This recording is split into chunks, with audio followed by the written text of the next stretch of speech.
What's up, Lightning Squad, and welcome back to Naybor Games. I'm your host, Naybor. With the release of the Pokemon Scarlet and Violet TCG set coming very soon, the end of this month, I thought I'd take some time to go back to some of the roots of this channel and talk about some cards that I think are going to be really good in either competitive or that I see as viable cards as we move forward in the TCG format. This will be a multi-part video, and I'll start working on doing that as we move forward to talk about some cards that are going to be viable in TCG as we move forward, ones I'd have my eyes on, ones that can work with other cards as well. As I said, it's going to be a multiple part video, so if I miss a card, leave it in the comments below. I'd be happy to cover it, give you some updates on how I think it can work and if it's going to be really good or not, in my opinion. Today we're focusing specifically on the Scarlet and Violet TCG sets, not so much about Triple Beat. That's coming up very soon. We'll cover some of those cards whenever we can. As always, make sure to like, comment, and subscribe. Hit that notification bell so you don't miss when I post awesome content like this. Let's go right ahead and get into the review of some cards. So of course, with this being my channel, I want to cover some cards that I really like as well.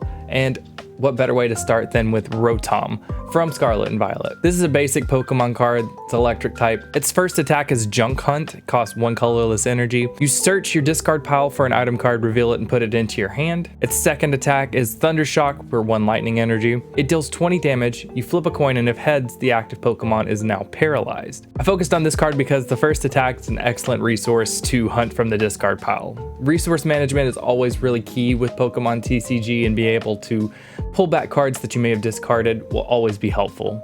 And also, it's Rotom. I love Rotom. Next, I wanted to talk about a specific supporter I think is going to be really key as we move forward into Scarlet and Violet, and that would be Jacq. Jacq is a supporter where you search your deck for 2 evolution cards, reveal them, and put them into your hand. Afterwards, shuffle your deck. This is very, very reminiscent of Evolution Incense that we've been missing in the content for some time, and it's a great resource to get Stage 1 and Stage 2 evolution Pokemon back into your hand so that you can evolve, especially with the EX format coming up and not having a lot of basic ultra rare cards that hit for big numbers. I definitely think this is going to be a really great card. Next up, I want to talk about Kirlia, and you may be like, well, Naybor, there is a Gardevoir EX coming, and eventually we'll talk about that, but Kirlia is really good because of its attack Psychic, but we'll talk about it in a second. It's a stage 1 and evolves from Ralts. The first attack is Magical Shot for a Psychic and colorless energy, and it deals 30 damage. Second attack is Psychic Attack. It costs 2 psychic energy, 1 colorless. It deals 60 damage plus 20 damage for each energy attached to your opponent's active Pokemon. This is very much like Tapu Lele, where you could deal out more damage for the amount of energy attached to a Pokemon. I do think there are some difference. I think the caveat was Tapu Lele did energy for both Pokemon, but still. A lot of Pokemon thrive on having higher energy attacks to do a lot of damage, and this is a good way to chip out some damage with just a stage 1 Pokemon. It is weak to darkness types, and there are some very viable darkness types coming in this format, so you do have to watch out for that, but I definitely think it's a good in-between to get to that Gardevoir EX. So our first EX and dark type that we're going to talk about is Toxicroak EX. It's stage 1 and evolves from Croagunk. I love how the EX cards look for this set. I'm really excited about that. This has some pretty nasty attacks we need to talk about. First one is Nasty Plot.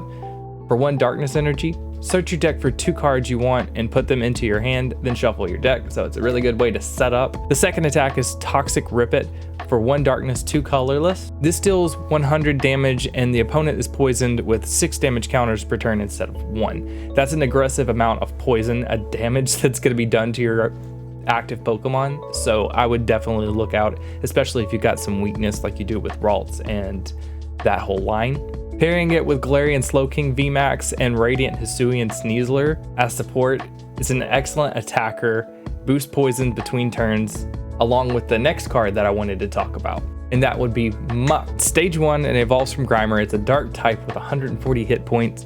It has the ability Poison Sacs. The special poisoning conditions that your active Pokemon suffers cannot be removed if it evolves. So let's take a trip back to that Toxicroak EX. You get that massive poison attack onto your opponent's Pokemon. If they evolve that Pokemon, they can't remove that poison status, and it continues to hit really hard.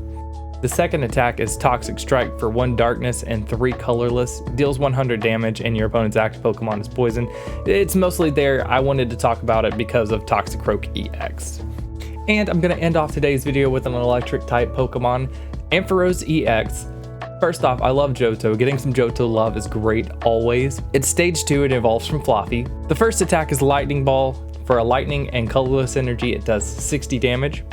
Second attack is Lightning Tail. For lightning and 2 colorless energies, deals 140 damage plus 100 more if you discard 2 energy from that Pokemon. There are other Pokemon that work as energizers that I'll talk about in another video that we can kind of make sure that they work in tandem, but this is just one where I'm looking forward to how these cards sync together and work together for the format. There is a better electric attacker that I'm going to talk about in the next video as well. So if you don't want to miss that information, make sure you like, comment, and subscribe, and hit the notification bell.